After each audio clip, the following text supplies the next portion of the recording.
ಜೈ ಹಿಂದ್. ಎಲ್ಲ ನನ್ನ ಏರ್ಫೋರ್ಸ್ ಎಕ್ಸ್ಪೀರಿಯನ್ಸ್ಗೆ ಯಾರೆಲ್ಲ ಇಂಡಿಯನ್ ಏರ್ಫೋರ್ಸಲ್ಲಿ ವಾಯುಪಡೆಯಲ್ಲಿ ನೋಡ್ಕೋಬೋದು ನಾನ್ ಕಮಾಂಡ್ ಅಂತ ಕೇಶಂದ ಹುದ್ದೆಗಳನ್ನ ಕನ್ಫರ್ಮ್ ಅನ್ನು ಮಾಡಿದ್ರು. ಹಾಸ್ಪಿಟಾಲಿಟಿ ಮತ್ತು ಹೌಸ್ ಕೀಪಿಂಗ್ ಅಂತ ಕೇಶಂದ ಈ ಹುದ್ದೆಗಳಿಗೆ ಪ್ರತಿ ಒಂದು ವಿದ್ಯಾರ್ಥಿ ಕೂಡ ಅಪ್ಲಿಕೇಶನ್ಗಳನ್ನ ಹಾಕಿದ್ರಿ. ಅಪ್ಲಿಕೇಶನ್ ಅನ್ನ ಹಾಕುವ ಪ್ರೊಸೆಸ್ ಯಾವ ತರ ಇತ್ತಪ್ಪ ಅಂದ್ರೆ ಆಫ್ಲೈನ್ ಮುಖಾಂತರ ಅರ್ಜಿಯನ್ನ ಸಲ್ಲಿಸೋಕೆ ಅವಕಾಶವನ್ನ ಕೊಟ್ಟಿದ್ರು. ಫಸ್ಟ್ ಮುಖಾಂತರ ಯಾರೆಲ್ಲ ಅಪ್ಲಿಕೇಶನ್ಗಳನ್ನ ಹಾಕೊಂಡಿದ್ರಲ್ಲ ಸಾಕಷ್ಟು ವಿದ್ಯಾರ್ಥಿಗಳು ಇಂಡಿಯನ್ ಏರ್ಫೋರ್ಸ್ಗೆ ಅಪ್ಲಿಕೇಶನ್ಗಳನ್ನ ಹಾಕೊಂಡಿದ್ರ. ಅತಿ ಕಡಿಮೆ ಹೈಟ್ ಕೂಡ ಇತ್ತಿದ್ದಕ್ಕೆ ಯಾರೆಲ್ಲ ಅಪ್ಲಿಕೇಶನ್ಗಳನ್ನ ಹಾಕೊಂಡಿಲ್ಲ ಸೊ ನಿಮ್ಮ ಅಡ್ಮಿಟ್ ಕಾರ್ಡ್ ಕೂಡ ಬರ್ತಾ ಇದಾವೆ, ಚೆಕ್ ಮಾಡ್ಕೊಳ್ರಿ. ನಿಮ್ಮ ಪೋಸ್ಟ್ ಆಫೀಸು ನಿಮ್ಮ ಮನೆಗೇನೆ ಡೈರೆಕ್ಟ್ ಆಗಿ ನಿಮ್ಮ ಅಡ್ಮಿಟ್ ಕಾರ್ಡ್ ಕೂಡ ಬಂದಿದಾವೆ. ಸೊ ಅಡ್ಮಿಟ್ ಕಾರ್ಡ್ ನೋಡ್ಕೊಳ್ರಿ, ಆಲ್ರೆಡಿ ಒಂದಿಷ್ಟು ಬಂದಿದಾವೆ. ಈಗ ಅದನ್ನ ಚೆಕ್ ಮಾಡ್ಕೊಡ್ರಿ. ನಿಮ್ಮ ಪೋಸ್ಟ್ ಆಫೀಸಿಗೂ ಯಾರಾದ್ರೂ ಕಾಂಟ್ಯಾಕ್ಟ್ ಇದ್ರೆ, ಪೋಸ್ಟ್ ಮ್ಯಾನ್ ಯಾರಾದ್ರೂ ಕಾಂಟ್ಯಾಕ್ಟ್ ಇದ್ರಪ್ಪ ಅಂತಂದ್ರೆ ಸೊ ಅವ್ರನ್ನ ಕಾಂಟ್ಯಾಕ್ಟ್ ಮಾಡ್ಕೊಡ್ರಿ. ಕಾಂಟ್ಯಾಕ್ಟ್ ಮಾಡಿಕೆಸಿ ಅಂತ ಸರ್ ನಮ್ಮ ಹೆಸರಲ್ಲೇ ಏನಾದ್ರು ಫೋಸ್ಟ್ಗೆ ಬಂದಿದೆಯಾ ಅಂತ ಕೇಳ್ಕೊಡ್ರಿ.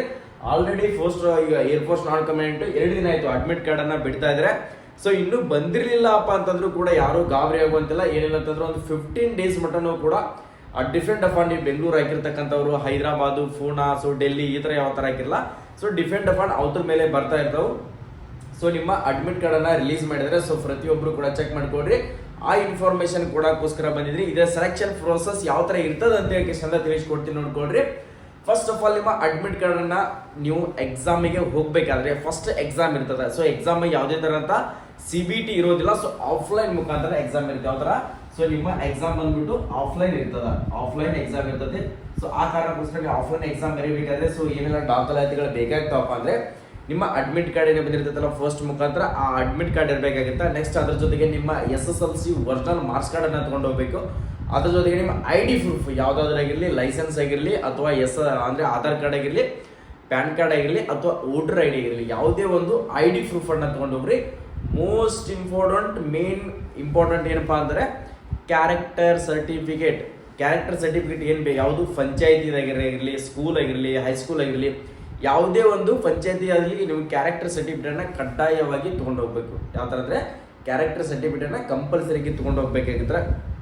ನೆಕ್ಸ್ಟ್ ನಿಮ್ಮ ಹತ್ರ ಬ್ಲೂ ಪೆನ್ ತಗೊಂಡು ಹೋಗ್ಬೇಕು. ಅದ್ರ ಜೊತೆಗೆ ಎಕ್ಸಾಮ್ ಪ್ಯಾಡ್ ಅನ್ನ ಕಂಪಲ್ಸರಿ ತಗೊಂಡು ಹೋಗ್ಬೇಕಾಗುತ್ತೆ. ಯಾಕಂದ್ರೆ OMR ಶೀಟ್ ಎಕ್ಸಾಮ್ ಇರ್ತದೆ, ಅದು ಅಂದ್ರೆ ನಿಮ್ದು ಆಫ್ಲೈನ್ ಮುಖಾಂತರ ಎಕ್ಸಾಮ್ ಅನ್ನ ಕಂಡಕ್ಟ್ ಮಾಡ್ತಾರಲ್ಲ. ಸೊ ಆ ಕಾರಣಕ್ಕೋಸ್ಕರ ಗ್ರೌಂಡ್ ನಲ್ಲಿ ಅದು ಕುಂದಿರ್ತಾರ. ಆಲ್ಮೋಸ್ಟ್ ಆಲ್ ಈ ಎಕ್ಸಾಮ್ ಅನ್ನ ಬರ್ಸ್ಬೇಕಾಗಿದ್ದು ಗ್ರೌಂಡ್ ನಲ್ಲೇ ಬರ್ತಾರ. ಸೊ ನೀವು ಎಕ್ಸಾಮ್ ಪ್ಯಾಡ್ ಒಂದು ಪೆನ್ ಅನ್ನ ತಗೊಂಡು ಹೋಗ್ರಿ. ಯಾವುದೇ ತರನಂತ ವಾಚ್ ಮತ್ತು ಉಳಿದಿರ್ತಕ್ಕಂಥ ಡಿವೈಸ್ಗಳನ್ನ ಏನು ಅಲ್ಲಿ ಅಲೌಡ್ ಇರೋದೇ ಇಲ್ಲ. ನೀವೇನಾದ್ರು ಆ ಥರ ತಗೊಂಡು ಹೋಗಿದ್ರೆ ಸೊ ಹೊರಗಡೆ ಬ್ಯಾಗ್ ನಲ್ಲಿ ಇಟ್ಟು ಎಕ್ಸಾಮ್ ಅನ್ನ ಬರೆಯಕ್ಕೆ ಹೋಗ್ಬೇಕಾಗುತ್ತೆ. ಫಸ್ಟ್ ಗೆ ಎಕ್ಸಾಮ್ ಇರುತ್ತೆ ಸ್ನೇಹಿತರು. ಸೊ ಎಕ್ಸಾಮ್ ಇರುತ್ತೆ ನಿಮ್ದು. ಎಕ್ಸಾಮ್ ಅನ್ನ ಅಟೆಂಡ್ ಆದ್ಮೇಲೆ ಸೊ ನಿಮ್ಮ ಎಕ್ಸಾಮ್ ಸ್ಕೋರ್ ಅನ್ನ ಹೇಳ್ತಾರೆ. ಟೋಟಲ್ 20 ಮಾರ್ಕ್ಸಿನ ಎಕ್ಸಾಮ್ ಇರ್ತೈತಿ. ಸೊ 20 ಮಾರ್ಕ್ಸಿನ ಎಕ್ಸಾಮ್ ಅನ್ನ ನಿಮ್ದು ಆಲ್ರೆಡಿ ಎಕ್ಸಾಮ್ ಅನ್ನ ಬರೆಸ್ಬಿಟ್ಟು 1 hour 2 hour ಆದ್ಮೇಲೆ ನಿಮ್ಮ ಎಕ್ಸಾಮ್ ರಿಸಲ್ಟ್ ಅನ್ನ ಹೇಳ್ತಾರೆ. ರಿಸಲ್ಟ್ ಹೇಳಿದ ಮೇಲೆ ಸೊ ನೆಕ್ಸ್ಟ್ ನಿಮ್ಗೆ ಫಿಸಿಕಲ್ ಕಂಡಕ್ಟ್ ಮಾಡ್ತಾರೆ. ಸೊ ಫಿಸಿಕಲ್ ನಲ್ಲಿ ಕ್ವಾಲಿಫೈ ಆದ್ರೆ ಅಂದ್ರೆ ನೆಕ್ಸ್ಟ್ ಟ್ರೇಡ್ ಟೆಸ್ಟ್ ಕೂಡ ಇರ್ತದೆ. ಟ್ರೇಡ್ ಟೆಸ್ಟ್ ನೀವು ಯಾವ ಹಾಸ್ಪಿಟಾಲಿಟಿ ಹಾಕಿದ್ರೆ, ಹೌಸ್ ಕೀಪಿಂಗ್ ಹಾಕಿದ್ರೆ ಅದ್ರ ಬಗ್ಗೆ ಕ್ವಶನ್ಸ್ ಅನ್ನ ಕೇಳ್ತಾರ, ಆ ವರ್ಕ್ ಅನ್ನ ಮಾಡಕ್ಕೋಸ್ಕರ. ಟ್ರೇಡ್ ಟೆಸ್ಟ್ ಕೂಡ ಪಾಸ್ ಆದ್ರಪ್ಪ ಅಂದ್ರೆ ನಿಮ್ಮ ಮೆಡಿಕಲ್ ಚೆಕಪ್ ಕೂಡ ಇರ್ತೈತಿ. ಸೊ ಮೆಡಿಕಲ್ ಚೆಕಿಂಗ್ ಏನಾದ್ರು ಅದನ್ನು ಕೂಡ ಪಾಸ್ ಮಾಡ್ಕೊಂಡಿರಪ್ಪ ಅಂದ್ರೆ ನಿಮ್ಮ ಫೈನಲ್ ಮೆರಿಟ್ ಲಿಸ್ಟ್ ಅನ್ನ ಒಂದು 15-20 ಡೇಸ್ 1 ಮಂತ್ ಆಗ್ಬೋದು. ಅಷ್ಟರ ಒಳಗಡೆ ನಿಮ್ಮ ಫೈನಲ್ ಸೆಲೆಕ್ಷನ್ ಲಿಸ್ಟ್ ಅನ್ನ ಬಿಡ್ತಾರ. ಸೊ ಆ ಕಾರಣಕ್ಕೋಸ್ಕರ ಹೇಳ್ತೀನಿ, ಇದನ್ನ ಯಾರೆಲ್ಲ ಅಪ್ಲಿಕೇಶನ್ ಅನ್ನ ಹಾಕಿದ್ರಲ್ಲ ಸೊ ಮಿಸ್ ಮಾಡದೇನೆ ಪ್ರತಿಯೊಬ್ರು ಕೂಡ ಪೋಸ್ಟ್ ಆಫೀಸ್ ಅವ್ರನ್ನು ಕಾಂಟ್ಯಾಕ್ಟ್ ಮಾಡ್ಕೊಂಡು ಬೇಡಿಕೆಸಿಂದ ಹೋಗಿ ಎಕ್ಸಾಮ್ ಅನ್ನ ಬರೀರಿ. ಓಕೆ, ಹೈಟ್ ಕಡಿಮೆ ಹೇಳ್ತಾ ಇದ್ದೀನಿ. ಸೊ ಇದು ಎಕ್ಸಾಮ್ ಲ್ಯಾಂಗ್ವೇಜ್ ಬಂದ್ಬಿಟ್ಟು ಇಂಗ್ಲೀಷ್ ಮತ್ತು ಹಿಂದಿ ಎರಡೇ ಲ್ಯಾಂಗ್ವೇಜ್ ಅಲ್ಲಿ ಎಕ್ಸಾಮ್ ಇರ್ತದೆ. ಹೈಟ್ ಕಡಿಮೆ ಇದೆ ಸರ್ ನಾವು ಕೂಡ ಪೋಸ್ಟ್ ಆಫೀಸ್ ಮುಖಾಂತರ ಅರ್ಜಿಯನ್ನ ಸಲ್ಲಿಸಿದ್ದೀವಿ ಸರ್. ಯಾವಾಗ ಬರ್ತದೆ ಅಂತ ಹೇಳಿ ಪದೇ ಕಾಲ್ ಮತ್ತು ಮೆಸೇಜ್ಗಳನ್ನ ಮಾಡಕ್ ಹೋಗ್ಬೇಡ್ರಿ. ಬರ್ತಾವು ಇನ್ನೂ 15 ಡೇಸ್ ಮಟ್ಟ ಟೈಮಿಂಗ್ ಐತಿ.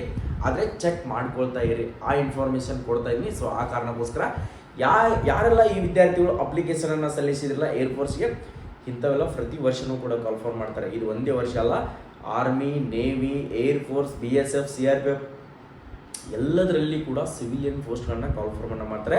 ನಾನ್ ಕಮಾಂಡ್ ಅಂತ ಪ್ರತಿ ವರ್ಷನೂ ಕೂಡ ಕಾಲ್ಫಾರ್ಮ್ ಮಾಡ್ತಾರೆ. ಸೊ ನಾನು ಆಲ್ರೆಡಿ ಒಂದು 2-3 ವರ್ಷ ಆಯ್ತು ಇದ್ರ ಬಗ್ಗೆ ವಿಡಿಯೋಗಳನ್ನ ಮಾಡ್ತಾ ಇದ್ದೀನಿ. ಸೊ ಇಂಥ ಇನ್ಫಾರ್ಮೇಷನ್ಗಳು ಎಲ್ಲನೂ ಕೂಡ ಸಿಗ್ತಾವೆ ನಿಮಗೆ. ಆರ್ಮಿ, ನೇವಿ, ಏರ್ಫೋರ್ಸ್ ನಾರ್ಮಲ್ ಆಗಿರ್ತಕ್ಕಂಥದ್ದು. ಸೊ ಈ ಇನ್ಫಾರ್ಮೇಷನ್ಗಳು ಎಲ್ಲಿ ಸಿಗೋದಿಲ್ಲ, ಬೇಕಾದ್ರೆ ಕನ್ನಡದಲ್ಲಿ ಸರ್ಚ್ ಮಾಡ್ಕೊಳ್ರಿ. ಪ್ರತಿ ಒಂದು ಫಿನ್ ಟು ಫಿನ್ ಆಗಿ ಅಪ್ಡೇಟು ಸಿಗ್ತಿರ್ತಕ್ಕಂಥ ನಮ್ಮ HJ ಪ್ಯಾರಾಮಿಲಿಟರಿ ಯೂಟ್ಯೂಬ್ ಚಾನಲ್ದಲ್ಲಿ ಮಾತ್ರ. ನೀವು ನೋಟಿಫಿಕೇಶನ್ ಕಾಲ್ಫಾರ್ಮ್ ಆಗಿದ್ದಾಗ ಅಂತ ಹೇಳಿದ್ದು ಫೈನಲಿ ಆಗಿ ಸೆಲೆಕ್ಷನ್ ಆಗಿ ಹೋಗೋ ಮಟ್ಟನೂ ಕೂಡ ಅದ್ರ ಬಗ್ಗೆ ಇಂಪಾರ್ಟೆಂಟ್ ಆಗಿರ್ತಕ್ಕಂಥ ಅಪ್ಡೇಟ್ಗಳನ್ನು ನಾವು ಕೊಡ್ತಾ ಹೋಗ್ತೀವಿ. ಆ ಕಾರಣಕ್ಕೋಸ್ಕರ ಹೇಳ್ತಾ ಇದ್ದೀನಿ. ಮತ್ತೆ ನೀವು ಯಾವುದಾದ್ರೂ ಕಾಲ್ಫರ್ ಮಾಡಿದಾಗ ಸಿವಿಲಿಯನ್ ಪೋಸ್ಟ್ ಆಗಿರಲಿ ಯಾವುದೇ ಜಾಬನ್ನು ಕಾಲ್ಫರ್ ಮಾಡಿದರೂ ಕೂಡ ಅದ್ರ ಬಗ್ಗೆ ಇನ್ಫಾರ್ಮೇಷನ್ ಬೇಕಾಗಿತ್ತಂದರೆ ನಾವು ಕೊಟ್ಟಿರ್ತಕ್ಕಂಥ ಮಾಹಿತಿ ನಿಮಗೆ ಇಷ್ಟ ಆಗಿದ್ರೆ ಮಾತ್ರ ನಮ್ಮ ಯೂಟ್ಯೂಬ್ ಚಾನಲ್ಗೆ ಒಂದು ಲೈಕ್ ಮಾಡಿ, ವಿಡಿಯೋನ ಶೇರ್ ಮಾಡಿರಿ. ಕೆಳಗಡೆ ಕಾಣ್ತಿರುವಂಥ ಸಬ್ಸ್ಕ್ರೈಬ್ ಬಟನ್ ಏನಿದೆಯಲ್ಲ, ಈ ಸಬ್ಸ್ಕ್ರೈಬ್ ಬಟನನ್ನು ಸಬ್ಸ್ಕ್ರೈಬ್ ಮಾಡ್ಕೊಳ್ಳಿಲ್ಲ ಅಂದರೆ ಯಾವ ಇನ್ಫಾರ್ಮೇಷನು ಕೂಡ ಗೊತ್ತಾಗೋದಿಲ್ಲ. ಜಸ್ಟ್ ಎಜುಕೇಷನ್ ಡಿಗ್ರಿ ಕಾಲೇಜ್ ಕಲ್ಕೋತಾನೆ ಹೋಗೋದಾಗತ್ತೆ, ನೀವು ಜಾಬಿಗೆ ಅಪ್ಲೈ ಮಾಡೋಕ್ಕೆ ಇನ್ಫಾರ್ಮೇಷನ್ ಗೊತ್ತಾಗೋದಿಲ್ಲ. ಆ ಕಾರಣಕ್ಕೋಸ್ಕರ ಸಬ್ಸ್ಕ್ರೈಬನ್ನು ಮಾಡಿಕೊಡ್ರಿ. ಯಾರ್ದೆಲ್ಲ ಅಡ್ಮಿಟ್ ಕಾರ್ಡ್ ಬಂದಿದೆಯಲ್ಲ ಸ್ನೇಹಿತರೆ, ಸೊ ಅವರು ಮಿಸ್ ಮಾಡೋದೇ ಪ್ರತಿಯೊಬ್ಬರು ಕೂಡ ಕಮೆಂಟ್ ಸೆಕ್ಷನ್ದಲ್ಲಿ ಕಮೆಂಟನ್ನು ಹಾಕಿ ಅಡ್ಮಿಟ್ ಕಾರ್ಡ್ ಬಂದಿರತಕ್ಕಂಥ ವಿದ್ಯಾರ್ಥಿಗಳು. ಓಕೆ, ಎಲ್ಲರಿಗೂ all the best. Jai Hind, Jai Karnataka.